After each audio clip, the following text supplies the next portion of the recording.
దశరథుడు ఓ పక్క సంతోషంగా ఉన్నాడట, ఇంకో పక్క భరత శత్రుఘ్నులు తన దగ్గర లేనందుకు బెంగ పెట్టుకున్నాడట. దశరథునికి నలుగురు కుమారులు సమానులేనట. ఒక్క 2 లైన్లు కిందకెళ్లేసరికి దశరథునికి తన కుమారుల్లో పెద్దవాడైన శ్రీరాముడు మిక్కిలి ప్రీతిపాత్రుడు అని రాయబడింది. రే ఎర్రి కుక్కల్లారా, ఏంట్రా ఈ రాయడం?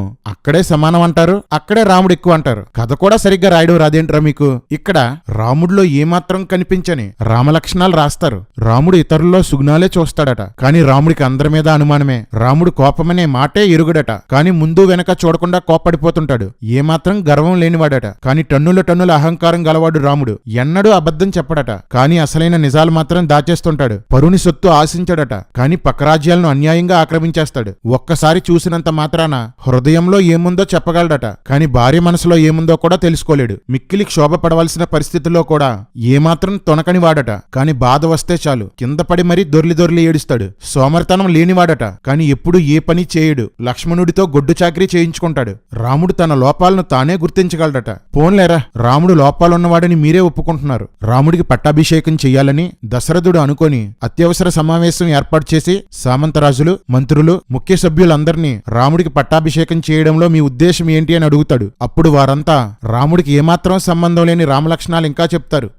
న్యాయంగా చంపాల్సిన వాళ్ళనే చంపుతాడంట, కాని వాలితో సహా అనేక మందిని అన్యాయంగా చంపాడు. మొత్తానికి అందరూ రామ పట్టాభిషేకానికి అంగీకరిస్తారు. రేపే పట్టాభిషేకం ఏర్పాట్లు చెయ్యండి అని దశరథుడు అందరి ముందు ప్రకటించేస్తాడు. వెంటనే వశిష్ఠుని ఆదేశంతో పనులు ప్రారంభమైపోతాయి. అందరి ఇళ్లపైన జెండాలు పెట్టుకుంటారు. హర్ఘర్ తిరంగా ఇదే. దశరథుడిని సుగుణాలు గలవాడు అంటారు. రాముని పట్టాభిషేకం కోసం 353 మంది భార్యలకి చెప్పలేదు. ఇంటి దగ్గర భరతుడు శత్రుఘ్నులు లేరు. ఎలా నిర్ణయం తీసుకోవడం మంచి లక్షణమా? ఏం సుగుణాలో ఏంటో. రాముడికి విషయం చెప్పడానికి దశరథుడు రాముణ్ణి పిలిపిస్తాడు. ఇక్కడి నుండి రాముడి అసలు క్యారెక్టర్ బయటపడుతుంది. రాముడు వస్తుంటే అతని అందాన్ని చూస్తూ దశరథుడు అలాగే ఉండిపోయాడట. అచ్చుగుద్దినట్లు తనలాగే ఉన్న రాముణ్ణి చూసి మురిసిపోయాడట. రాముడికి దశరథుడు పోలిక ఎలా వస్తుందరా? వస్తే గిస్తే కౌశల్యని భర్తలా తాకిన బాపనోడు పోలిక రావాలి, లేదా కౌశల్య రాత్రంతా గుర్రం పక్కన పడుకున్నందుకు గుర్రం పోలిక రావాలి, లేదా అగ్నిలో నుండి వచ్చి పాయసం ఇచ్చిన వాడి పోలికైనా రావాలి. దశరథుడికేంటి సంబంధం? రాముని పుట్టుకలో ఇంతమంది ఉన్నందుకో ఏంటో రాముడు మనిషిలా పుట్టలేదు. మనుషులు తెల్లగా ఉంటారు లేదా నల్లగా ఉంటారు. రాముడు ముదురు నీలం రంగులో ఉంటాడు. మనుషుల కళ్ళు బ్లాక్ గా ఉంటాయి లేదా బ్రౌన్ గా ఉంటాయి, కానీ రాముడి కళ్ళు ఎర్రగా ఉంటాయి. పాపం అందరు పోలికలు కలిసిపోయి తేడాగా పుట్టేశాడు. జై శ్రీరామ్. రేపే నిన్ను రాజుగా పట్టాభిషేకం చేస్తానని చెప్పి రాజ్యపాలన గురించి కొన్ని సలహాలిచ్చి పంపేస్తాడు. రాజు అయిపోతున్న ఆనందంలో రాముడి హడావిడికి హద్దుల్లేవు. దశరథుడు మళ్లీ రథాన్ని పంపి రాముణ్ణి రమ్మంటాడు. మళ్లీ పిలిచేసరికి పట్టాభిషేకం ఆగిపోయిందేమో అనుకొని కంగారు పడిపోతాడు. రాజైపోదామని చాలా కోరికుంది రామా నీకు. దశరథుడు పట్టాభిషేకం కోసం మళ్లీ చెప్పి భరతుడు వచ్చేలోపు నీకు పట్టాభిషేకం అయిపోవాలి. భరతుడు ఎంతో మంచివాడు, కానీ మనుషులు మారిపోతుంటారు కదా. రేపే నీకు పట్టాభిషేకం అని చెప్తాడు. తమ్ముడు లేకుండా పట్టాభిషేకం ఏంటి అని రాముడు అడగడు. పట్టాభిషేకం అయిపోతే చాలు కౌసల్య, రాముడు, లక్ష్మణుడు ఆనందిస్తుంటారు. రాముడు లక్ష్మణుడితో నాకు రాజ్యం వస్తే నీకు వచ్చినట్లే. నీకు కావలసినవి తిను, తాగు, రత్నాలు, ముత్యాలు ఏం కావాలంటే అవి తీసుకో అంటాడు. పట్టాభిషేకం అవ్వకుండానే వరాలిచ్చేస్తున్నారు రాములోరు. నువ్వు కారుణ్య రాముడివా, కంగారు రాముడివా? వశిష్ఠుని సలహా మేరకు సీతారాములు ఉపవాసం చేస్తున్నారు. రాముడు స్నేహితులతో ఆనందంగా గడుపుతూ వాళ్లతో పొగిడించుకుంటున్నాడు. దగ్గరుండి ఇంటికి డెకరేషన్ చేయిస్తాడు. చాలా ఆరాటంగా ఉంది భయ్యా నీకు. అయోధ్యంతా వేదమంత్రాల ఘోష. ఇళ్లకు అరటి చెట్లు తెచ్చి కట్టారు. రంగుల ముగ్గులు వేశారు. గాలిపటాలు ఎగరేస్తున్నారు. దశరథునితో కైకేయికి వివాహం అయినప్పుడు ఆమెకు తోడుగా మందర అనే గూనిస్త్రీ వచ్చింది. మందర రామ పట్టాభిషేక విషయాన్ని కైకేయికి చెబితే కైకేయి ఎంతో సంతోషిస్తుంది. కాని మందర భరతుడు పట్టాభిషేకం పొందాలి అని చెప్తుంది. కాని కైకేయి నాకు రాముడు భరతుడు ఒకటే, రాముడు రాజైతే నాకు చాలా సంతోషం అని చెప్తుంది. మందర కైకేయిని మూర్ఖురాలా, నీ కొడుకుని రాజుని చెయ్యని కోప్పడుతుంది. అయినా కైకేయి ఒప్పుకోదు. రాముడు కొంతకాలం అయోధ్యని పరిపాలించి తర్వాత భరతుడికి రాజ్యాన్ని అప్పగిస్తాడని కైకేయి అంటుంది. రాముడు అయోధ్యని తన పిల్లలకిచ్చేసి భరతుడికి ఏదో ఒక రాజ్యం ఇస్తాడని మందర అంటుంది. రే లలితాంటి, తర్వాత కాలంలో రాముడు చేసింది అదే కదరా. రాముణ్ణి మందరే కరెక్ట్ గా అర్థం చేసుకుంది. నక్కజిత్తులున్నవారే నక్కజిత్తులున్నవారిని గుర్తుపట్టగలరు. ఎంత చెప్పినా కైకేయి ఒప్పుకోకపోవడంతో రాముడు రాజావుగానే భరతుణ్ణి చంపడమో అడవులకి పంపడమో చేస్తాడని రెచ్చగొడుతుంది. అప్పటి వరకు రాముడంటే ప్రాణమన్న కైకేయి ఒకేసారి కోపంతో ఈరోజే రాముణ్ణి వనవాసానికి పంపుతాను, భరతుణ్ణి పట్టాభిషేకం చేయిస్తాను అంటుంది. రామాయణంలో పాత్రలన్నీ ఇంతే, కథకనుగుణంగా ప్రవర్తన మారిపోతుంటది. నిజ సంఘటన అయితే మనుషుల ప్రవర్తనను బట్టి కథ జరుగుతుంది. రామాయణం కల్పితం కాబట్టి కథను బట్టి పాత్రల ప్రవర్తన మారిపోతుంటుంది. రామాయణంలో అందరూ అపరిచితులే, నిమిషానికి ఒకలా మారిపోతుంటారు. ఒక యుద్ధంలో దశరథుడు గాయపడి చావు బ్రతుకుల మధ్య ఉంటే కైకేయి అతన్ని కాపాడుతుంది. అప్పుడు దశరథుడు నువ్వు నన్ను 2 వరాలు కోరుకో అంటాడు. మందర ఆ విషయాన్ని కైకేయికి గుర్తు చేసి రాముణ్ణి 14 సంవత్సరాలు వనవాసానికి పంపమని మొదటి కోరికగాను, భరతుణ్ణి పట్టాభిషేకం చేయమని 2వ కోరికగాను అడగమని కైకేయికి సలహా ఇస్తుంది. ఆ సలహా విన్న కైకేయి ఆనందంతో మందరను పొగుడుతుంది. రే ఎర్రికుక్కలో, రే బురద పందులు, రండ్రా రండి, మీ రామాయణం గొప్పతనం వినండి. కైకేయి మందరతో గూనివాళ్ళు సాధారణంగా అవయవ సౌష్ఠవం లేకుండా ఉంటారు, కానీ నువ్వు మాత్రం చూడముచ్చటగా ఉన్నావు. నీ స్తనములు బిగుతుగా ఉండి మెడ వరకు వ్యాపించి మిక్కిలి ఎత్తుగా ఉన్నాయి. రొమ్ముల క్రింద ఉన్న బొడ్డు నాజూగ్గా ఉంది. పొట్ట లోపలికి ఉండి నడుము సన్నగా ఉంది. నీ నడుము క్రింది భాగం అంటే నడుము నుండి తొడ వరకు గల భాగం నిండుగా ఉంది. అందమైన ముఖంతో పరిపుష్టమైన పిక్కలు అనువైన తొడలతో అద్భుతంగా ఉన్నావంటుంది. రే ఒక ఆడది ఇంకో ఆడదాన్ని ఇలా పొగుడుతుందా? ఏంట్రా ఇది రామాయణమా కామాయణమా? రామాయణం కావ్యం కాదురా, గేయం. గేయం అంటే పాట కాదురా, గేయం.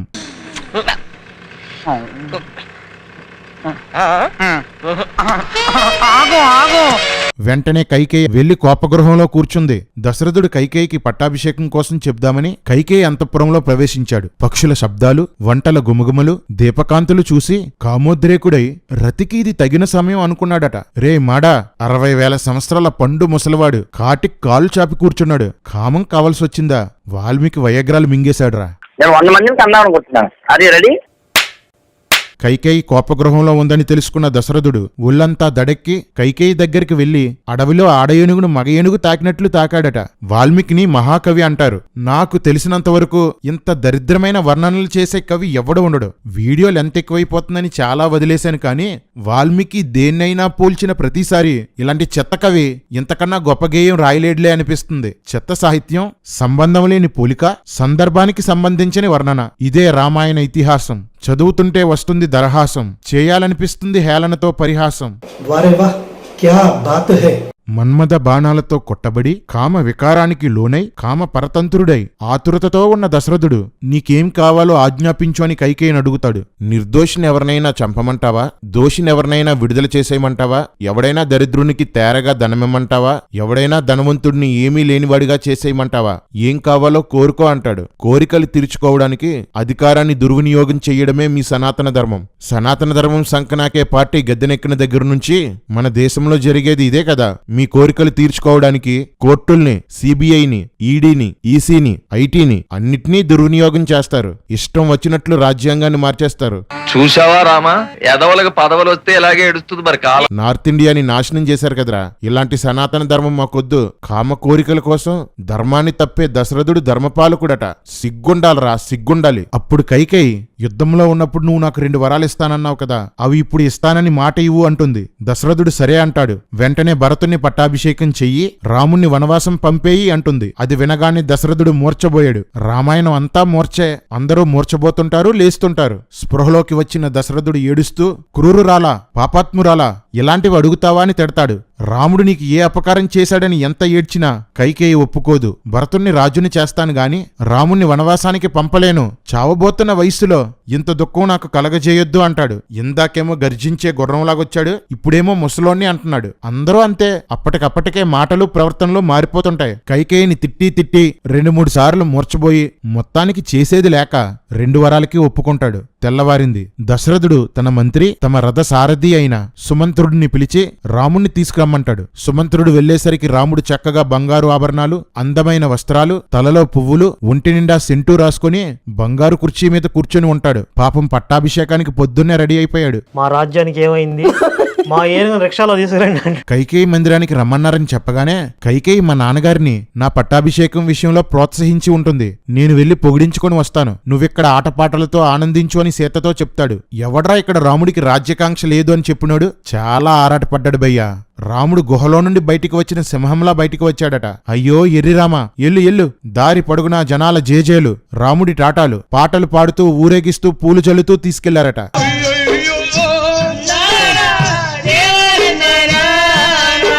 రాముడు దశరథుడికి కైకేయికి నమస్కారం చేశాడు. దశరథుడు ఏడుస్తుంటే తన మీద కోపంగా ఉన్నాడేమో అని రాముడు అనుకుంటాడు. నేనేం తప్పు చేశానా అని ఆలోచిస్తాడు. ఇందాక ఏం కూసర్రా? చూడ్డంతోనే ఎదుటివాళ్ళ హృదయంలో ఏముందో తెలిసిపోతుందా? కోప్పడ్డానికి ఏడవడానికి కూడా తేడా తెలుసుకోలేకపోయాడురా. హృదయాలు ఎరిగే రాముడు కాదు, ఎర్రి రాముడు. జై శ్రీరామ్. ఎర్రి రాముడంటి ఓణ్ణి కాదులే, నేను ఎర్రి రాముడంటి ఓణ్ణి కాదులే. ఏం జరిగిందని కైకేయిని అడుగుతాడు. నువ్వు మాటిస్తానంటే చెప్తాను అంటుంది. వెంటనే రాముడు మాట తప్పడు అంటాడు.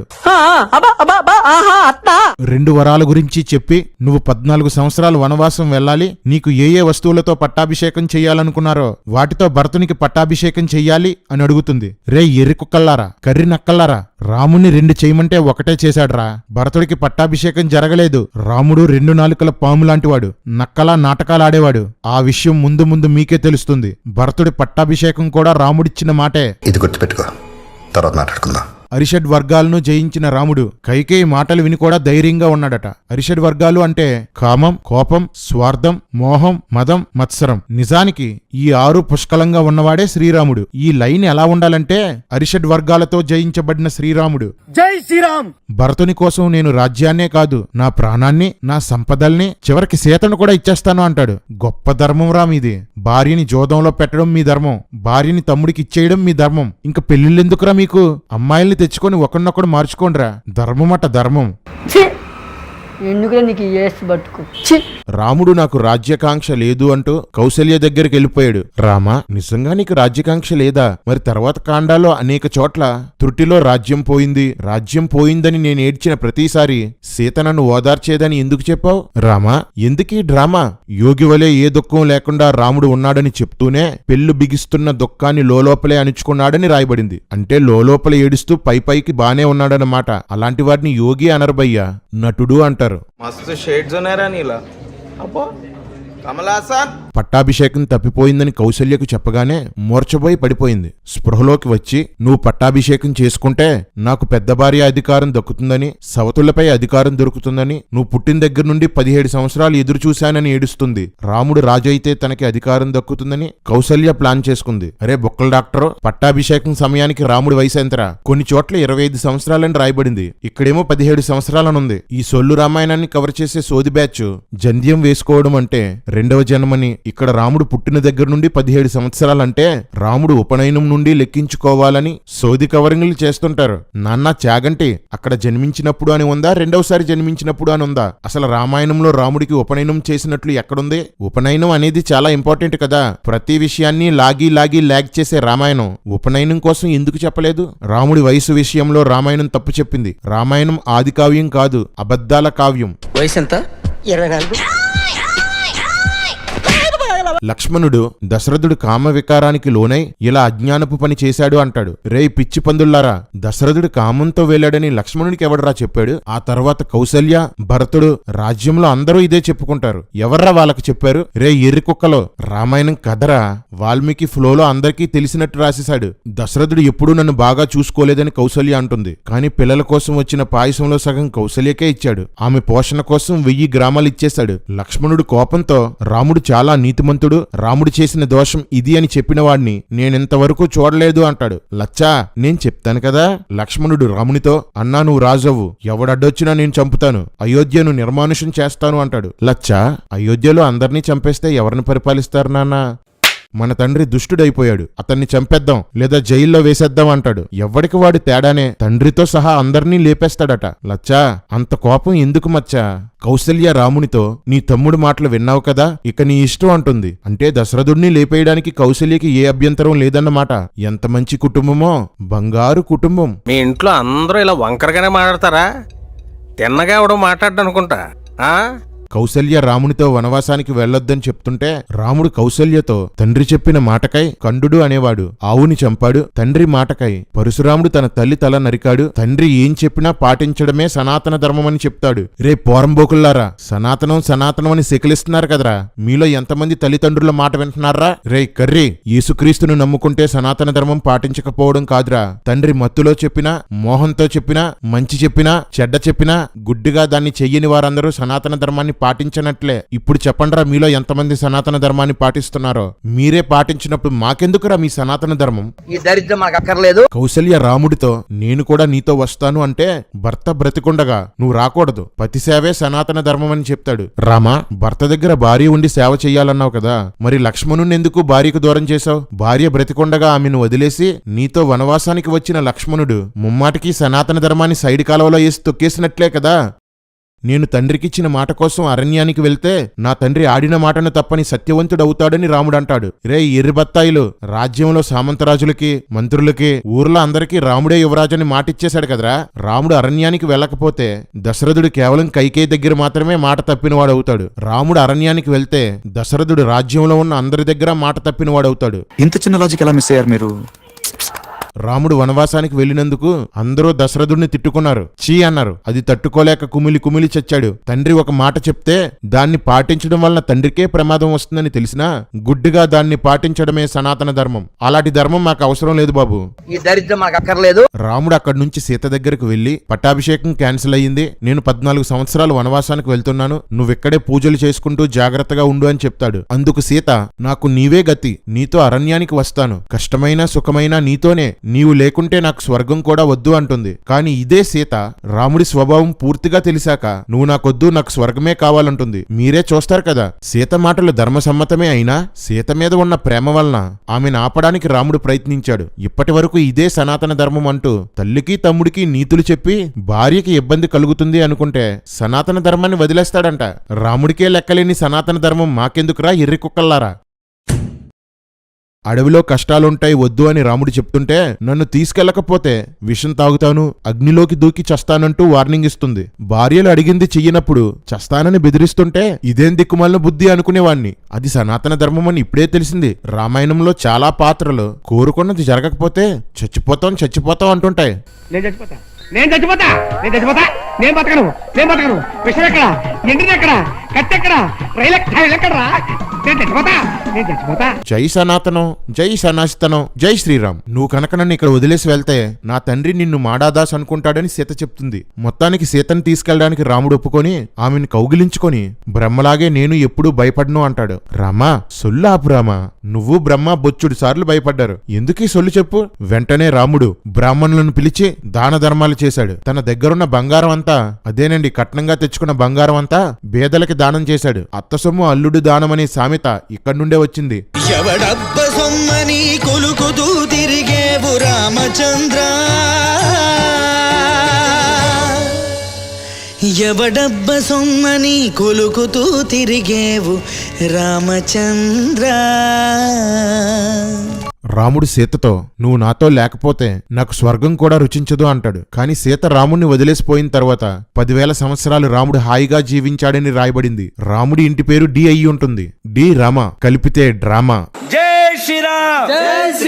రాముడితో పాటు వనవాసానికి ఎలా వెళ్లాలని లక్ష్మణుడు ప్లాన్ చేసి రాముడు పాదాల మీద పడిపోతాడు. అప్పుడు రాముడు లక్ష్మణుడితో, నా తమ్ముడివైన నీవు మెత్తని స్వభావం గలవాడువు కాబట్టి వనవాసానికి రావద్దు అంటాడు. తండ్రిని లేపేద్దాం, అడ్డు వచ్చిన వారందరినీ వేసేద్దాం అన్నవాడు మెత్తని స్వభావం గలవాడా? ఎర్రి రాముడు. కాళ్ల మీద పడిన ఉపాయం పనవ్వలేదు. రాముడి బుద్ధి తెలిసిన లక్ష్మణుడు ప్లాన్ బి అమలు చేస్తాడు. ఆయుధాలు చేతపట్టి మన సామాను మోస్తూ రాత్రి పగలు మీకు కాపలా కాస్తూ కావలసినవన్నీ సమకూరుస్తాను అంటాడు. వెంటనే లక్ష్మణుడి మాటలకు రాముడు ప్రసన్నుడై వెళ్లి 2 ధనుస్సులు, కవచాలు, 2 తూనీరాలు, 2 కత్తులు పట్టుకొని వచ్చేయంటాడు. ఇంతకంటే స్వార్థపరుడు ఎవరైనా ఉంటారా? ప్రేమతో వస్తానంటే వద్దన్నాడు, ఊడిగం చేస్తానంటే ఓకే అన్నాడు. నువ్వు సుగుణాల రాముడివి కాదు, స్వార్థరాముడివి. జై శ్రీరామ్. రాముడు లక్ష్మణుడితో సుమిత్రాదేవి మొదలగు ఆత్మీయులకు నీ వనవాసం కోసం చెప్పి వచ్చాయంటాడు. రే ఊరపందుల్లారా, ఊర్మిళేమైందిరా? ఊర్మిళకి చెప్పమని ఎందుకు చెప్పలేదు? పెళ్ళై 12 సంవత్సరాలైతే ముందు తల్లికి చెప్పాలా భార్యకి చెప్పాలా? భార్య దగ్గరికి వెళ్తే లక్ష్మణుణ్ణి ఆపేస్తుందేమో అనుకొని రాముడు చెప్పమనలేదా? లక్ష్మణుడు ఎందుకురా ఊర్మిళ దగ్గరికి వెళ్ళలేదు? ఇదారా మీ సనాతనం? పక్కోడి పెళ్లాన్ని గోకేవాళ్ళు మీ సనాతన ధర్మంలో దేవుళ్ళు, సొంత పెళ్లాన్ని వదిలేసేవాళ్ళు మీ సనాతన ధర్మంలో ఆదర్శమూర్తులు. లక్ష్మణుడు పెళ్లాన్ని కోటలో వదిలేసి అడవిలోకి పోయాడు. తర్వాత కాలంలో రాముడు కోటలో ఉండి పెళ్లాన్ని అడవుల్లో వదిలేశాడు. గొప్ప ధర్మంరా బాబు మీది. భారత్లోని అస్సాం రాష్ట్రంలో ఉన్న గౌహతి ప్రాంతానికి దగ్గరలో ఉండే కామాఖ్య ఆలయానికి ఒక ప్రత్యేకమైన విశిష్టత ఉంది. సతీదేవి యోని భారత్లోని అస్సాం రాష్ట్రంలోని గౌహతి ప్రాంతంలో పడిందని నమ్ముతారు. ఈ గుడికి వెళ్లిన ప్రతి ఒక్కరూ ఓ మూలన యోని ఆకారంలో ఉండే ఓ రాయిని పూజిస్తారు. లక్ష్మణుడికి పెళ్లైన 10,000 సంవత్సరాల పాటు ఏం జరిగిందో చెప్పిన రామాయణంలో పెళ్లి సందర్భంలో తప్ప ఒక్కసారి కూడా ఊర్మిళ పేరు మళ్లీ రాయబడలేదు. రామాయణం మీద ఉమ్ము వస్తారని ఊర్మిళాదేవి నిద్ర అని ఒక కథ కల్పించి పాఠ్యపుస్తకాల్లో వేసేశారు. రామాయణంలో ఉన్న దారుణమైన తేడా విషయాల్ని తర్జుమాలో మార్చేశారు. రేయ్, ప్రాణం పోయిన ఒక్క పదం కూడా బైబిల్కి కలపం రా మేము. మీరు పరువు కోసం రామాయణాన్నే మార్చేశారు. తప్పుని మార్చుకోవడానికి తర్జుమాలు మార్చేశారు. సిగ్గు లేదు మీ అందరికి. మళ్ళీ మీరు మమ్మల్ని అంటారా? ఈసారి నోరెత్తండ్రా. ఒక్కొక్కడికి వెనక నుండి బలెం దింపితే నోట్లో నుండి బయటకు వస్తది. చెత్త రామాయణం, చండాలం రాముడు. సామాను సర్దుకొని దశరథుడికి కనిపించడానికి బయలుదేరుతారు. దారంతా అయోధ్య ప్రజలు ఏడుస్తూనే ఉన్నారంట. సోషల్ మీడియా కంటే స్పీడ్ గా వార్త అందరికీ ఎలా తెలిసిపోయిందిరా? ఏ రాతలో ఏం రామాయణమో.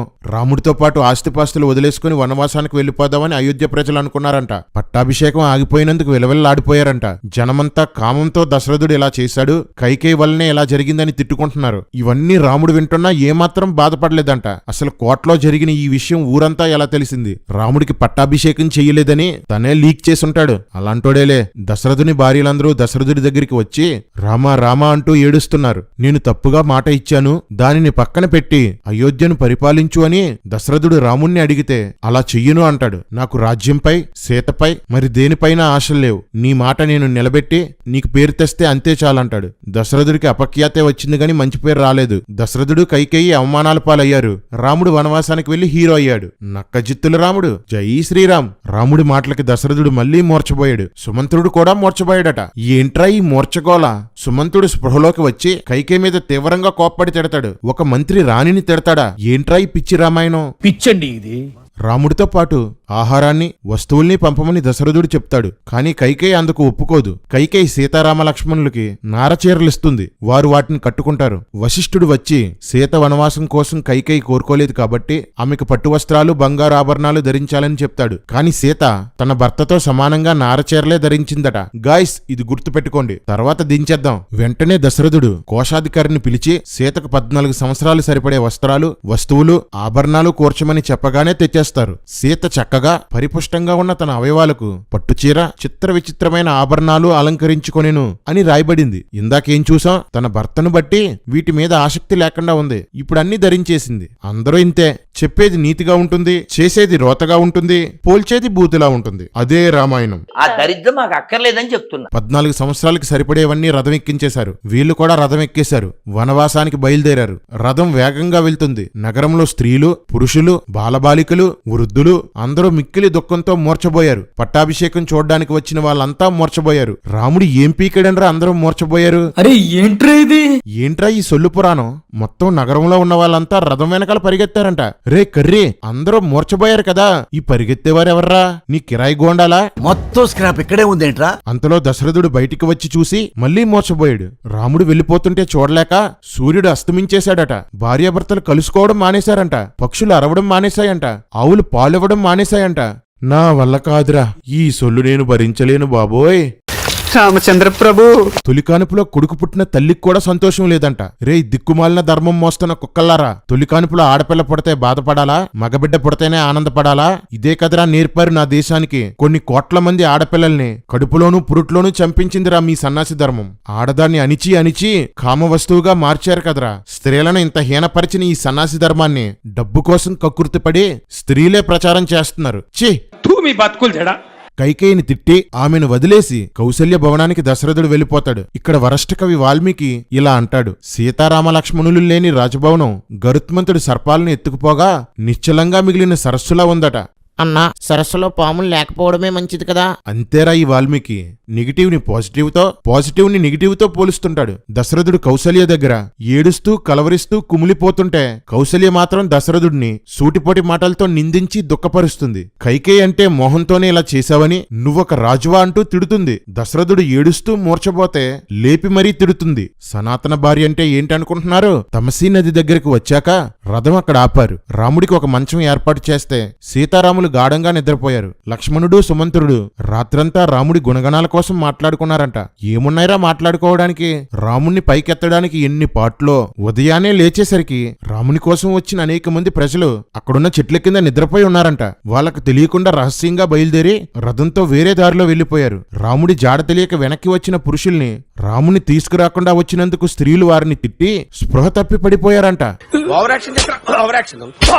వీరి రథం గోమతి స్వందికా నదులు దాటుకుంటూ ముందుకు వెళ్ళింది. దారి పొడుగునా గ్రామాల్లోని వారు దశరథుడు కామంతో అజ్ఞానంగా ఇలా చేశాడని తిట్టుకుంటున్నారు. ఎప్పుడో ఇచ్చిన మాట వలన దశరథుడు ఇలా చేస్తే కామం వలన అని పబ్లిసిటీ చేసింది ఎవరో? ఈ త్రిబుల్ వార్త గ్రామానికి ఎక్స్ప్రెస్ లో వెళ్ళిందా? ఆ గ్రామాలకి వార్త ఎక్స్ లో వెళ్ళిందా, ఇన్స్టాలో వెళ్ళిందా? రథం కన్నా ముందు వెళ్లి ఎవర్రా ఊళ్ళో చెప్పింది? సొల్లు రాతలు సొల్లు కథలు.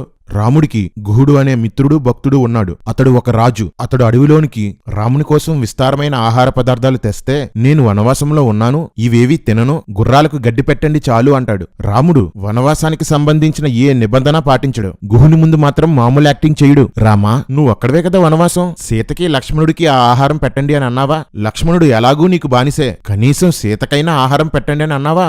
నువ్వు తినకపోతే ఎవ్వరూ తినకూడదనే స్వార్థం వాళ్ళను కూడా ఆ రాత్రి తిండి లేకుండా పడుకోబెట్టావు. స్వార్థ రాముడా. లక్ష్మణుడు సీతారాములు పడుకోవడానికి పాన్పు ఏర్పాటు చేసి రాముడి కాళ్ళు కడిగాడు. రాత్రంతా కాపలా, పగలంతా సేవ. లక్ష్మణుడు డ్యూటీ ఇదే. అరణ్య జీవనానికి అనుకూలంగా ఉండటం కోసం రామలక్ష్మణులు జడలు వేసుకున్నారు. సుమంత్రుడు అయోధ్యకు బయలుదేరాడు. గంగానది దాటడానికి గుహుడు ఏర్పాట్లు చేస్తాడు. రాముడు లక్ష్మణ సీతను పడవలోకి ఎక్కించు అంటాడు. ఏంటి భార్యని పడవెక్కించే పని కూడా చేయడా రాముడు? పాన్పు తయారు చేసుకోడు, చేతులు కడుక్కోడు, కాళ్ళు కడుక్కోడు, భార్యని పడవెక్కించడు, ఏ పని చేయుడు. అన్నీ లక్ష్మణుడే చేయాలి. ఒరే కర్రే, మీ ఓడు పొద్దున్నే కడుక్కుంటాడా, లక్ష్మణుడే కడుగుతాడా? రామా, సోమరులకు నువ్వొక ప్రేరణ. సోమరిపోతైన నీకు ప్రజలు చేస్తున్నారు భజన. పైన సిగరెట్ బయట ఉండని తీసుకురా, లైటర్ తీసుకురా. యాష్ డ్రైవర్ తెస్తాడు రా. భారతరత్న వీడికి బద్దకరత్న బిరుదు ఇవ్వాలి. ఆ ఇచ్చిన వేస్ట్లే అంత దూరం ఎవడెళ్తాడని బద్దకించి మానేస్తాడు. కర్మ. నావ ఎక్కి గంగానది దాటుతుండగా సీత గంగకు రకరకాల మొక్కులు మొక్కుతుంది. నేలకు మొక్కులు మొక్కే అజ్ఞానాన్ని నా దేశానికి నేర్పింది రామాయణమే. గంగ దక్షిణ తీరాన దిగి రాముడు లక్ష్మణుడితో ఇలా అంటాడు. లక్ష్మణ, ఇది జనసంచారం లేని అడవి. ముందు నువ్వు నడువు, నీ వెనక సీత నడుస్తుంది. ఆమె వెనక నేనుండి మీ ఇద్దరినీ కాపాడతానంటాడు. అడవిలో కాపాడేవాడు ముందుండాలా వెనకుండాలా? ముళ్ళు తుప్పలు పాములు మృగాలు ముందున్నవాడికి ఎదురవుతాయా వెనకున్నవాడికా? నేను వెనకుండి మిమ్మల్ని కాపాడుతానని సొల్లు కబుర్లు చెప్తావా? రామా, నువ్వు మోసం కూడా అందంగా చేస్తావు. జై శ్రీరామ్. బరువైన సామాన్లు బట్టలు నెత్తిమీద పెట్టుకుని ఆయుధాలు భుజాలకు తగిలించుకొని లక్ష్మణుడు వెళ్తుంటే అతనితో రాముడు మన తండ్రి గురించి ఆలోచిస్తుంటే అన్నింటికంటే కామమే గొప్పదనిపిస్తుంది. తాను చెప్పిన మాటను వినే కొడుకుని ఎంత మూర్ఖుడైనా వదులుకుంటాడా? సకల భాగ్యాలు గల కోసల దేశాన్ని భార్యతో కూడి భరతుడు సుఖంగా అనుభవించబోతున్నాడు. అతని భాగ్యం ఎంత గొప్పదో. రాజు ఎలాగో ముసలివాడైపోయాడు. ఇక తానే తిరుగులేని రాజు. కామంతో నిండినవాడు మన తండ్రిలాగే బాధలు పడ్డం తప్పదు అంటాడు. ఇది రాముడి అసలు స్వభావం. రాజ్యం పోయినందుకు కుల్లి ఏడుస్తున్నాడు. తండ్రిని మూర్ఖుడని కామతంత్రుడని తిడుతున్నాడు. ఇది అతను చేసుకున్న కర్మ అంటున్నాడు. తండ్రి ముందు మాత్రం నాకు ఏ ఆశలు లేవని సొల్లు కబుర్లు చెప్తాడు. రామా, కనబడవు గాని గొప్ప నటుడివే. ఎన్టీఆర్ని చూశాను, ఏఎన్ఆర్ని చూశాను, అమితాబ్ని చూశాను, కమల్ని చూశాను, కానీ నీలాంటి నటుడిని చూడలేదురా. గాయ్స్, భరతుడి విషయంలో ఒక అద్భుతమైన ట్విస్ట్ ఉంది, త్వరలో చూస్తారు. లక్ష్మణ, నేను నిజంగా కోపగిస్తే అయోధ్యను ఒక్కడనే ఆక్రమించుకోగలను. ధర్మం కాదని స్వర్గం వెళ్లకుండా పోతానని ఆగిపోయాను అంటాడు. వీరు ఎప్పుడూ వెళ్ళని ప్రయాగ క్షేత్రానికి దట్టమైన అడవి గుండా భారీ సామానుతో వెళ్తుంటే దారిలో కనిపించే గ్రామస్తులు సత్కారాలు చేశారంట. రే సొల్లు కాకపోతే వీళ్ళు వనవాసంలో ఉన్నారని వాళ్ళకెవరు చెప్పారా? సొల్లు రాతలో మీరుని. దారిలో భరద్వాజ మహర్షి ఆశ్రమం కనిపిస్తే అక్కడికి వెళ్తారు. రాముడు భరద్వాజునికి జరిగిన విషయం చెప్తాడు. భరద్వాజుడు ఎంతో కాలం నుండి నీ రాక కోసం ఎదురు చూస్తున్నాను అంటాడు. రాముడు ఎవరి దగ్గరికి వెళ్ళినా సరే వాళ్ళు ఇదే డైలాగ్ చెప్తుంటారు. రాముని హైలైట్ చేయాలి కదా మరి. రాముడు మహర్షితో మేము నివసించడానికి అనుకూలమైన చోటు ఏదైనా చూపించమని అడిగితే చిత్రకూటం అనే ప్రాంతానికి వెళ్లమని చెప్తాడు. అక్కడి నుండి యమునా నది తీరానికి వచ్చి వెదురు కర్రలతో పెద్ద తెప్పను చేసి వస్త్రాభరణాలు వస్తువులు తెప్పపై ఎక్కించి నది దాటారు. చిత్రకూటానికి చేరి అక్కడ వాల్మీకి ఆశ్రమాన్ని గ్రామానికి వెళ్తారు. రే జడ్డిగల్లరా, ఏంట్రా ఇది? వాల్మీకి నారదుడు బ్రహ్మ రాముని కోసం చెప్తుంటే ఏమీ తెలియనట్లు విన్నాడు. ఇప్పుడు రాముడు సీతలను ముందే కలిసినట్లు కథలో రాసేసుకున్నాడు. ముందుకు వెళ్తే దశరథుడు నేను స్నేహితులమని కూడా చెప్తాడు. వాల్మీకి రాముడు ముందే తెలిస్తే ఒక మంచివాడు, వీరుడు, ధీరుడు ఎవరున్నారని నారదుడిని ఎందుకు అడిగాడు? వాల్మీకి రాముడి మీద అంత మంచి అభిప్రాయం లేదన్నమాట. వాల్మీకి ఆశ్రమం పక్కనే రాముడు ఒక కుటీరం కట్టమని లక్ష్మణుడితో చెప్తాడు. లక్ష్మణుడు కష్టపడి కుటీరాన్ని కడతాడు. మరి రాముడేం చేశాడు అనుకుంటున్నారా? ఆ కుటీరాన్ని చూసి ఎంతో సంతోషించాడు. రాముడు చిన్న పని కూడా చెయ్యడు, కానీ సొల్లు చెప్పమంటే మాత్రం మాటలు కోటలు పేటలు దాటించేస్తాడు.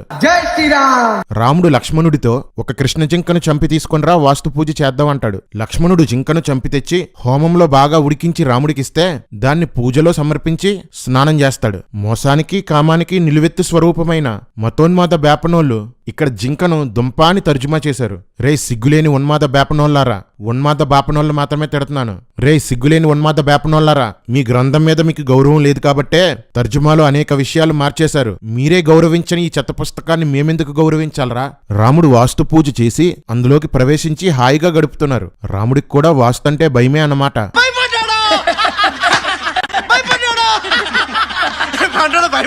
కట్ చేస్తే కథ సుమంత్రుడి దగ్గరికి వెళ్తుంది. సుమంత్రుడు రథంతో అయోధ్యలో ప్రవేశిస్తాడు. రథాన్ని చూడగానే రాముడు ఎక్కడా సీత ఎక్కడా అంటూ ప్రజలు రథం వెనకాల పరుగులు తీశారంట.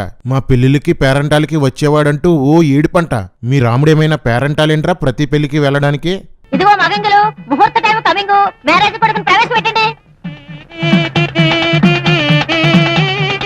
సుమంత్రుడు దశరథుని కలిసి అడవిలో రాముడు పడుతున్న కష్టాల గురించి చెప్తాడు. అది వినగానే దశరథుడు మూర్ఛబోయాడు. ఏంటో నాకీ కర్మ, ఇలాంటి సొల్లంతా చదవాల్సి వస్తుంది. కౌసల్య పడిపోయిన దశరథుణ్ణి లేపి మరీ దెప్పుతుంది. రకరకాల మాటలతో గాయపరిచింది. రాముడు లేకపోవడం వల్ల అయోధ్య ఏమైపోయిందో సుమంత్రుడు చెప్పిన అద్భుతమైన సొల్లుని గుండె రాయి చేసుకుని వినండి. నగరం శోకంలో ఉంది. రాముని విరహ వేదనకి సరస్సుల్లో గుంటల్లో ఉన్న నీరు వేడెక్కింది. వనాల్లో ఆకులు ఎండిపోయాయి. అడవి జంతువులు వేట మానేశాయి. పక్షులు కూయడం మానేశాయి. త్రాగునీరు కలుషితం అయిపోయింది. చేపలు ఏ పని చెయ్యకుండా అలానే ఉండిపోయాయి. పువ్వులు వాసనివ్వడం మానేశాయి. ఏనుగులు గుర్రాలు కూడా ఏడ్చాయంట. గుర్రాలు ఏడ్చాయంటే నమ్మొచ్చు, రాముడికి డాడీలు కదా. ఈ ఏనుగులు ఎందుకు ఏడ్చాయంటో? ఈ సొల్లంతా విన్నాక దశరథుడు ఎంతో పశ్చాత్తాపంతో ఏడుస్తూ మంచం మీద పడిపోయాడు. కౌసల్య మంచం దగ్గరికి వెళ్లి మరీ దశరథుడిని దెప్పి తిడుతుంది. అలా దశరథుడిని 5 పేజీలు నాన్ స్టాప్ గా తిడుతుంది. దశరథుడు ఏడుస్తూ వణుకుతూ చేతులెత్తి దండం పెట్టి నన్నింక బాధ పెట్టొద్దు అని బతిమాలినా కౌసల్య వదలదు. దశరథుడు పశ్చాత్తాపంతో ఏడ్చి ఏడ్చి రాత్రంతా రామా రామా అని కలవరిస్తూ మధ్యరాత్రిలో చచ్చిపోతాడు. దశరథుడిని చంపింది కైకేయి కాదు, కౌసల్యే. కౌసల్య కైకేయి కంటే పెద్ద విలన్. రాజు చనిపోయిన విషయం తెలియక ఉదయమే రాజుని పొగడటానికి భజన బ్యాచ్ వచ్చింది. వాళ్ళ శబ్దానికి పక్షులు లేచి కూసాయంట. మరి సుమంత్రుడేంట్రా పక్షులు కూయడం మానేసాయని రాశాడు? మీలాగే మీ రామాయణంలో కూడా అందరూ సొల్లుగాలేనేరా? భార్యలంతా ఏడుపు. రాత్రంతా వేపుకొని తిని భర్తను చంపేసి మహానటి అయిన కౌసల్య నేను సతీ సహగమనం చేస్తానని కన్నీళ్లు పెట్టుకుంది. సతీ సహగమనం చేయవలసిందిగా ఇక్కడ ఉన్నటువంటి మాల్ సింగ్ యొక్క కుటుంబ సభ్యులు కావచ్చు, అదే విధంగా బాబు లాల్ అనబడేటటువంటి ఒక పూజారి కావచ్చు, అక్కడ రూప్ కన్వర్ కి చెప్పడం జరిగింది. రే ఎవడ్రా ఇక్కడ హిందూ గ్రంథాల్లో సతీ సహగమనం లేదన్నవాడు? రామాయణంలో బొచ్చుడు సార్లుంది. భర్తను బాధ పెట్టి చంపడము సనాతన ధర్మమే. భర్త చచ్చిపోతే అతనితో పాటు చావడము సనాతన ధర్మమే. జై సనాతనం, జై శ్రీరామ్.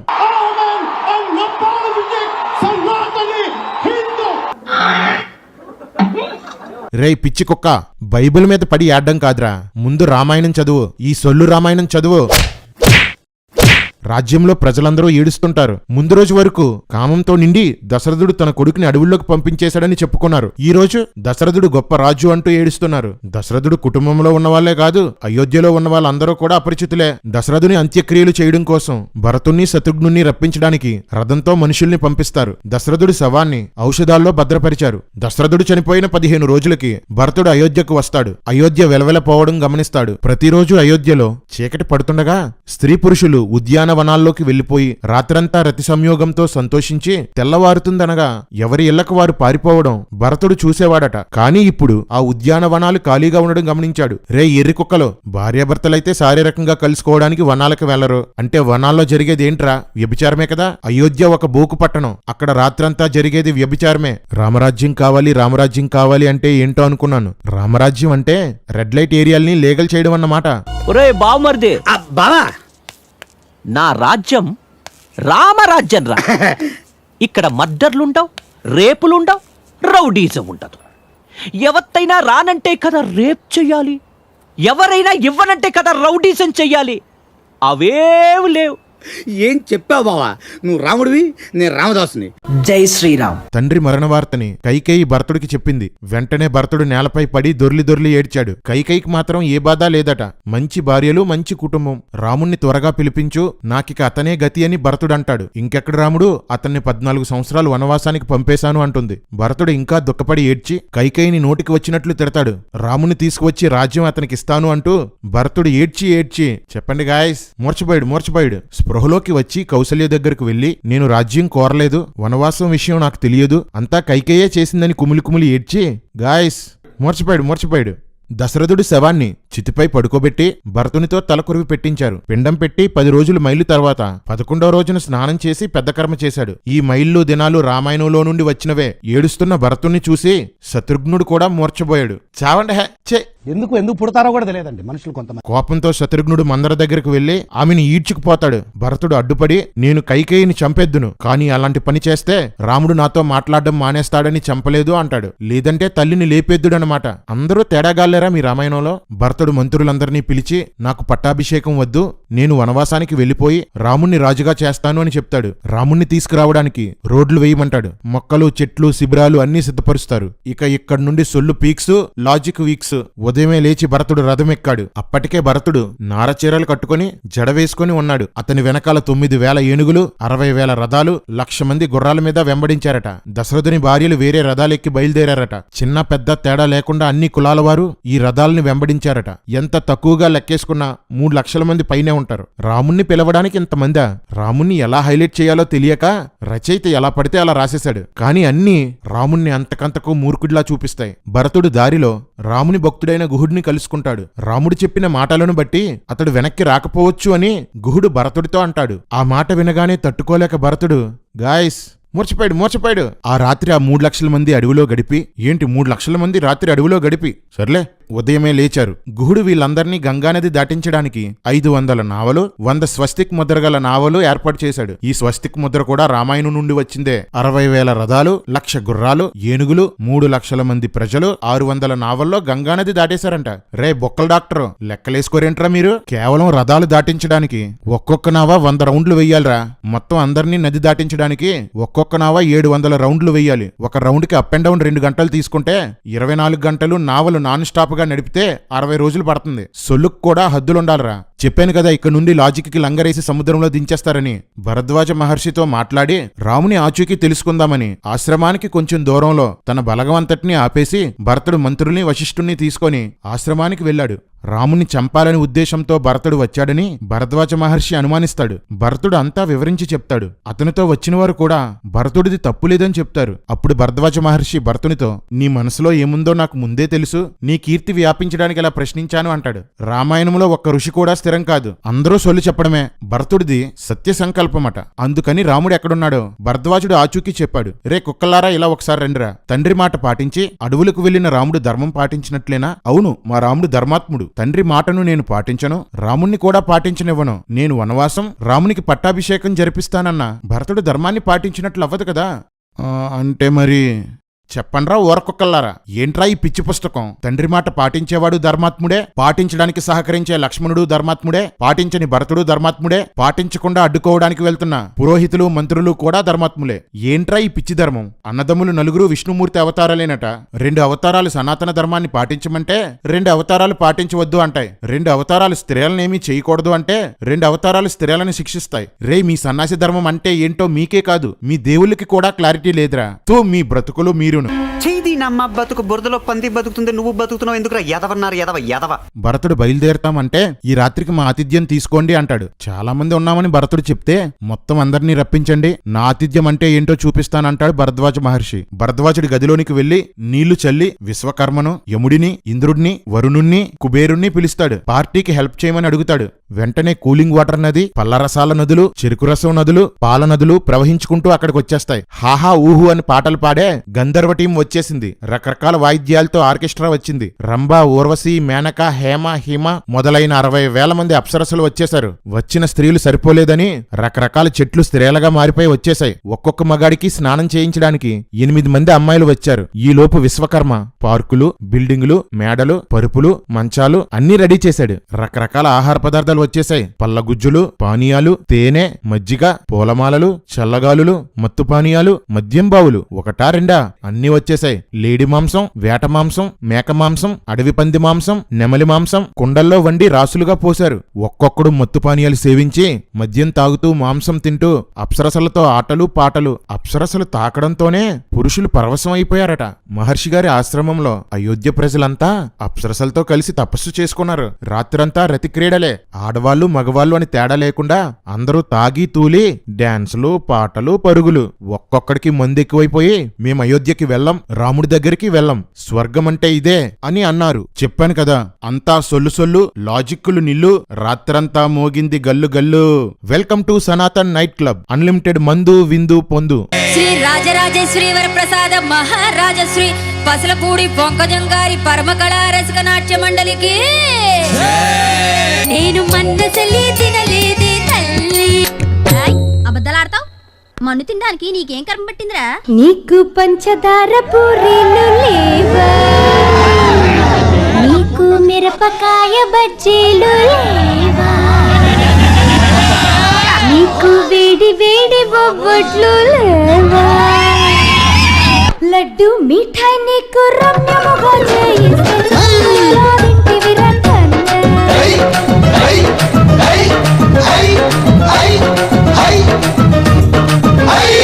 రంగు జాంగిరి నీకు రమ్యముగా చేయిస్తే మన్నేలా తింటివి రకన్న, మన్నేలా తింటివి రకన్న. పాల ముంజలు నీకు పర్వముగా చేయిస్తే మన్నేలా తింటివి రకన్న, మన్నేలా తింటివి రకన్న.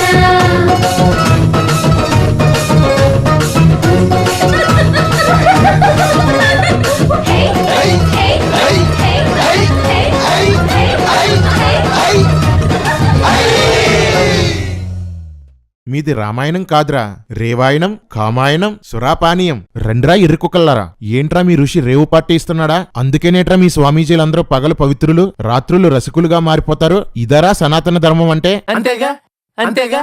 అమ్మాయిల్ని ఇంపోర్ట్ చేసి పడుకోబెడతారా? అప్పటి నుండి ఇప్పటి వరకు మీ ఆశ్రమాల్లో జరిగేవన్నీ ఇవే కదా. పోరంబోకు పనులన్నీ మీరు చేస్తూ మాకు నీతులు చెప్తారా? భరతుడితో పాటు ఆడవాళ్ళు కూడా వచ్చారు కదా, వాళ్ళని గంధర్వులతో పడుకోబెట్టారా? మీది పురాతన ధర్మం కాదురా, పోరంబోకు ధర్మం. అడవి పంది మాంసాన్ని దుంపాని తర్జుమా చేశారా. మా కొలిగ్గు ఒక బేపనోడు ఉండివాడు. నైట్ కూరేంట్రా అంటే పొటాటో అనేవాడు. ఇప్పుడు అర్థమైందిరా దుంపంటే ఏంటో. సురాపానం అని శ్లోకంలో ఉంటే చెరుకు రసం అని తర్జుమా చేస్తారా? మాంసం అని శ్లోకంలో ఉంటే ఫలాలని తర్జుమా చేస్తారా? మద్యపు బావులు అని రాసుంటే మజ్జిగ బావులని తర్జుమా చేస్తారా? ఏరా ఉన్నది ఉన్నట్లు తర్జుమా చేయడానికి సిగ్గేసిందా? అసలు తర్జుమా చేసినవాడు దశరథుడి ఫ్యామిలీ లాగే అయోధ్యలో ఉన్న వాళ్ళంతా కూడా నిమిషానికో మూడు మారిపోయి అపరిచితులే. రాముని కోసం రథం వెనకాల పరిగెట్టి ఏడ్చారు. మత్తు పదార్థాలు తీసుకుని అప్సరసలతో దొర్లి మాకు రాముడే వద్దనేశారు. యథా ధర్మ తదా పోరంబోకులు. అంతేగా అంతేగా. ఎవరికీ తెల్లవారే వరకు మత్తు దిగలేదంట. ఉదయమే భరద్వాజ మహర్షి భరతుడితో రాత్రి బాగా గడిచిందా అని అడుగుతాడు. మహర్షుల అసలు రంగు ఇదనమాట. మహర్షి భరతుడికి చిత్రకూట పర్వతం యొక్క అడ్రస్ చెప్తాడు. భరతుడు సైనికులు కలిసి రాముణ్ణి వెతుకుతూ చిత్రకూట పర్వతానికి చేరుకుంటారు. రాముడున్న స్థలం దగ్గరలోకి వచ్చేసరికి లక్ష్మణుడు భరతుని సైన్యం చూసి, రామా, సీతను గుహలో దాచిపెట్టు, భరతుడు మనల్ని చంపడానికి వస్తున్నాడు, మనిద్దరం కలిసి భరతుణ్ణి, కైకేయిని, మందర్ని చంపేద్దాం అంటాడు. విష్ణుమూర్తి అవతారమైన లక్ష్మణుడు ఎలా మాట్లాడుతున్నాడో చూడండి. రామాయణంలో పదే పదే లక్ష్మణుడిని తెగ పొగిడేస్తుంటారు. కానీ లక్ష్మణుడికి ఆవేశం, తొందరపాటు తప్ప ఇంకేమీ లేవు. ఇలాంటి లక్ష్మణుడు రాముణ్ణి పదే పదే ఓదార్స్తుంటాడు. ఏంటో కర్మ. అప్పుడు రాముడు కారణం లేకుండా ఎదుటివారిని అనుమానించకూడదు అంటాడు. రామా, నువ్వెందుకు విషయం తెలియకుండా సుగ్రీవుణ్ణి, భరతుణ్ణి అనుమానించావు? బాబాలా కూర్చొని సొల్లు చెప్తావు కానీ బాగుపడే పని ఒక్కటే చెయ్యు. తండ్రిని ప్రసన్నం చేసుకొని భరతుడు నాకు రాజ్యం ఇవ్వడానికి వస్తున్నాడేమో అంటాడు. పైకి కనపడవు గాని లోపల నీకు చాలా ఆశలున్నాయి భయ్యా. మనల్ని అయోధ్యకు తీసుకువెళ్ళడానికి దశరథుడే వచ్చి ఉంటాడని రాముడు అంటాడు. లోపలేమో అయోధ్యకు వెళ్లిపోవాలని ఉంది. వెళ్లిపోతే కీర్తి ప్రతిష్టలు రావని ఇంకో బాధ. పాపం రాముడు నలిగిపోతున్నాడు.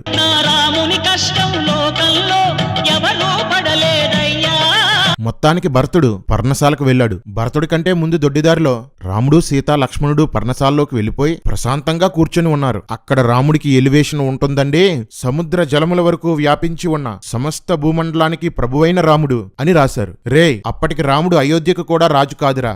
ఏంట్రా ఈ షోయింగ్లు? రాముణ్ణి చూడగానే భరతుడు ఏడు పాపుకోలేకపోయాడు. నలుగురు అన్నదమ్ములు ఏడ్చి కౌగిలించుకున్నారు. ఈసారి రాముడు ఎలాంటివాడో లేయర్స్ గా బయటపడుతుంది. భరతునితో, తండ్రి గారు ఎక్కడా? నువ్వు ఇక్కడికి ఎందుకొచ్చావు? రాజ్యం ఎలా ఉంది? బ్రాహ్మణులకు నమస్కారం చేస్తున్నావా? పక్షపాతం లేకుండా తీర్పు తీరుస్తున్నావా? అంటూ 74 కుశల ప్రశ్నలు వేస్తాడు. ఇంతకంటే మూర్ఖంగా మాట్లాడేవాడు ఎవడైనా ఉంటాడా? ఎవడైనా రెండో మూడో ప్రశ్నలు వేసి సమాధానం తెలుసుకొని మళ్ళీ అడుగుతాడు. ఆగకుండా 74 ప్రశ్నలు అడుగుతారా?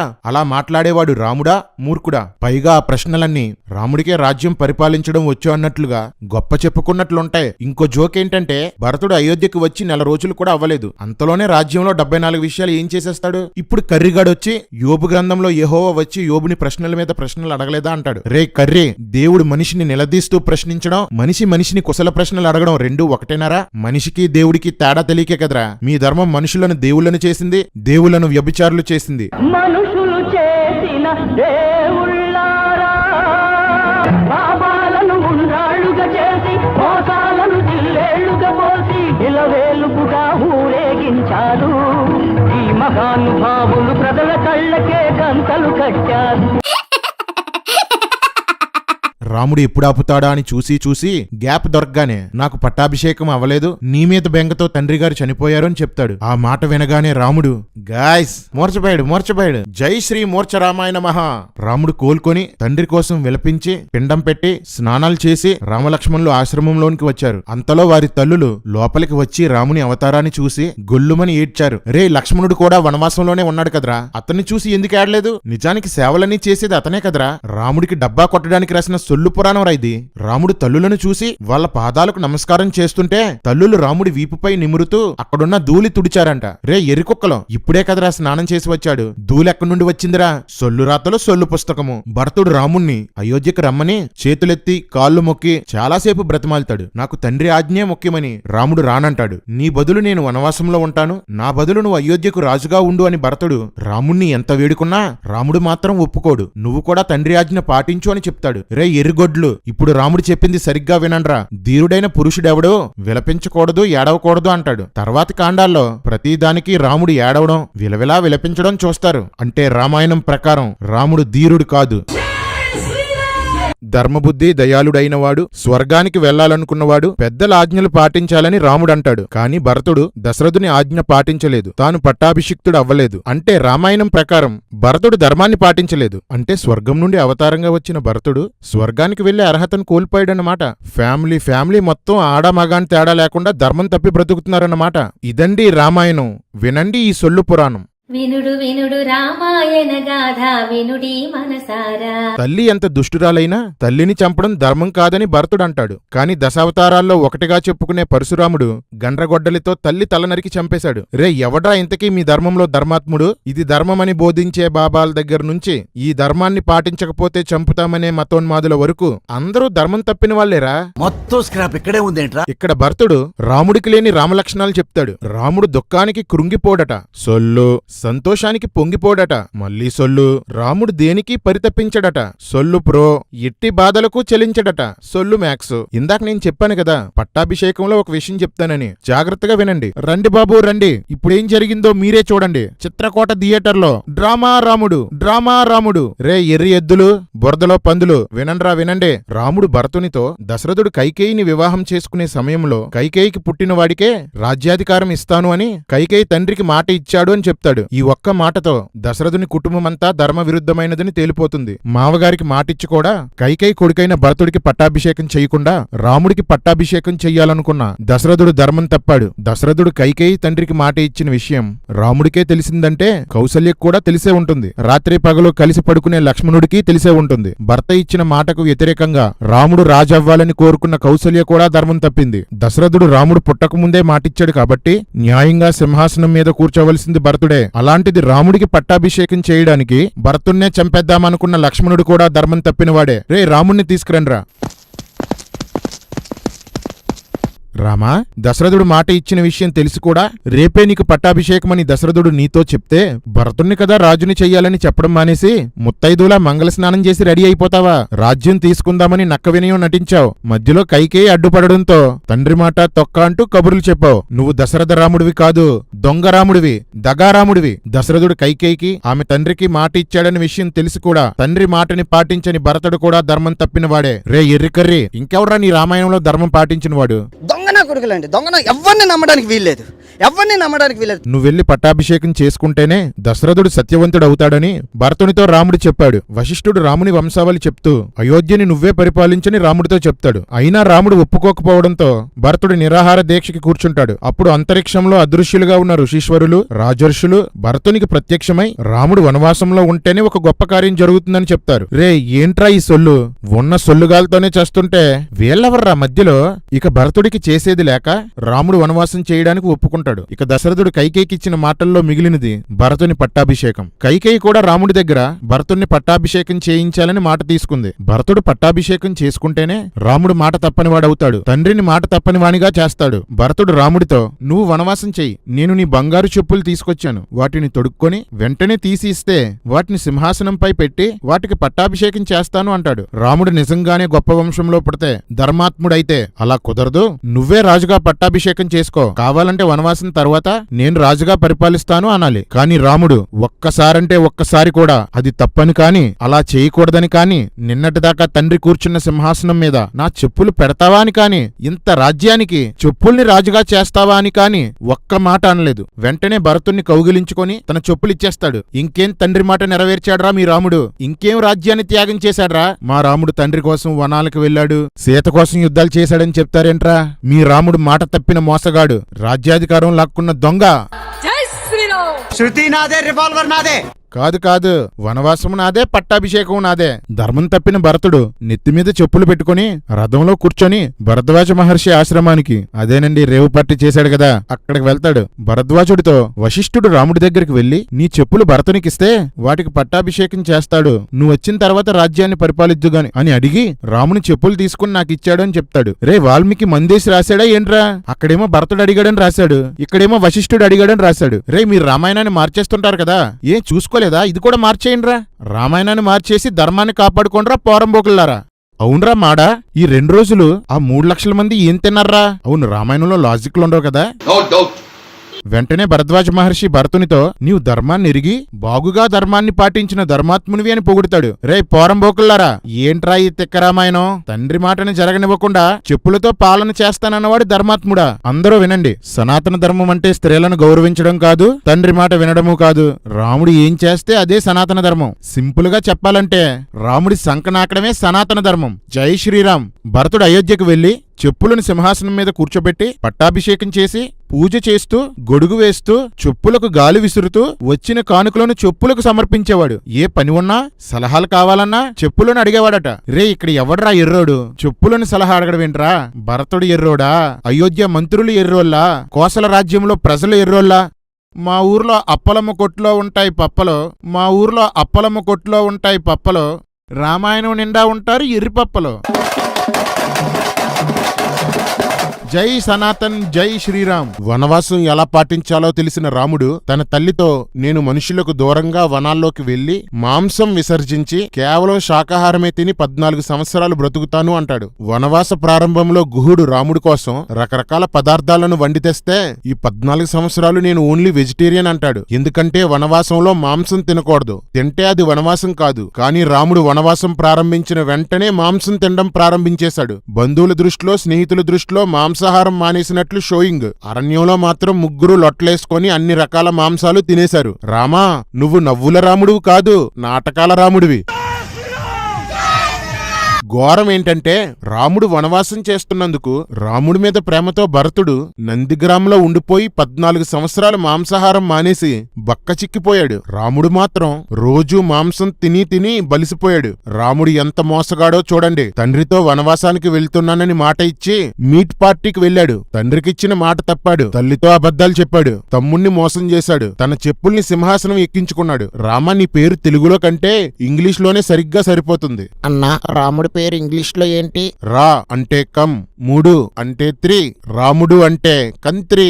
అందుకేరా కంత్రి సినిమా తీయాలని డైరెక్టర్ అనుకొని ఆ పేరుకు తగిన హీరో ఎవరా అని రాముడి పేరున్న హీరోని పెట్టుకున్నాడు. जय श्री राम। రాముడి కంటే పెద్ద కంత్రి ఎవరంటే గీతా ప్రెస్ వాళ్ళు. అన్ని భాషల్లోనూ రాముడు మాంసం తినలేదు, మద్యం తాగలేదు అని మార్చేశారు. సీతారాములు వనవాసానికి ముందు, వనవాస కాలంలో, వనవాసం తర్వాత కూడా మాంసం తిన్నారు, మందు కొట్టారు. రాముడు మాంసం తిన్నాడా లేదా అనేది నా పాయింట్ కాదు. ఎందుకంటే మనుస్మృతి ప్రకారం బ్రాహ్మణులు కూడా మాంసం తినొచ్చు. రాముడు తింటే నాకు అభ్యంతరం ఏముంటుంది? కానీ బ్రాహ్మణులైనా క్షత్రియులైనా యజ్ఞం కోసం బలిచ్చిన జంతువు యొక్క మాంసం మాత్రమే తినాలి. గురువులకి ఇవ్వగా మిగిలిన మాంసం మాత్రమే తినాలి. వినోదం కోసం కాని మాంసం కోసం గాని జంతువును వేటాడి తింటే అది హింస, అధర్మం. ఆ జంతువును వేటాడినవాడు, దాని మాంసాన్ని తీసుకున్నవాడు, దాన్ని వండినవాడు, వడ్డించినవాడు కూడా నరకానికి పోతాడు. రామలక్ష్మణులు మాంసం కోసం జంతువులను చంపారు. ఎక్కువ సార్లు రాముడే ఆ మాంసాన్ని కోసేవాడు, సీత వండేది, లక్ష్మణుడు వడ్డించేవాడు, రాముడు సీతకి తినిపించేవాడు. కాబట్టి ముగ్గురు సనాతన ధర్మాన్ని మీరారు. అంటే వాళ్ళు ముగ్గురు ఇప్పుడు నరకంలో ఉన్నారన్నమాట. ఒరై పిచ్చి కుక్కల్లారా, వెర్రి పందుల్లారా, జై శ్రీరామ్ జై శ్రీరామ్ అని మీరు జై జైలు కొడుతున్న రాముడే మీ సనాతన ధర్మాన్ని లెక్క చేయలేదురా. రేయ్ మాడా, రేయ్ కేడి, రేయ్ లంబడి, అది చూసిన ఆంబోతుల్లా మీడియాల్లోనూ రోడ్ల మీద తిరగడం కాదు. ఒకసారి రామాయణం చదివి మీ దేవుళ్ళ కోసం, ధర్మం కోసం తెలుసుకోండ్రా వెదవల్లారా. అందరికీ చిత్రకోట అడ్రస్ తెలిసిపోతుందని రాముడు అత్రి మహర్షి అనసూయల ఆశ్రమానికి వెళ్తాడు. ఈ అనసూయ సీతకు బంగారు ఆభరణాలు, రత్నాలు ధరించుకోవడానికి ఇస్తే ఒళ్ళంతా బంగారం ధరించుకొని అరణ్యంలోనికి ప్రవేశిస్తారు. అంతటితో అయోధ్యకాండ పూర్తయి అరణ్యకాండం ప్రారంభమవుతుంది.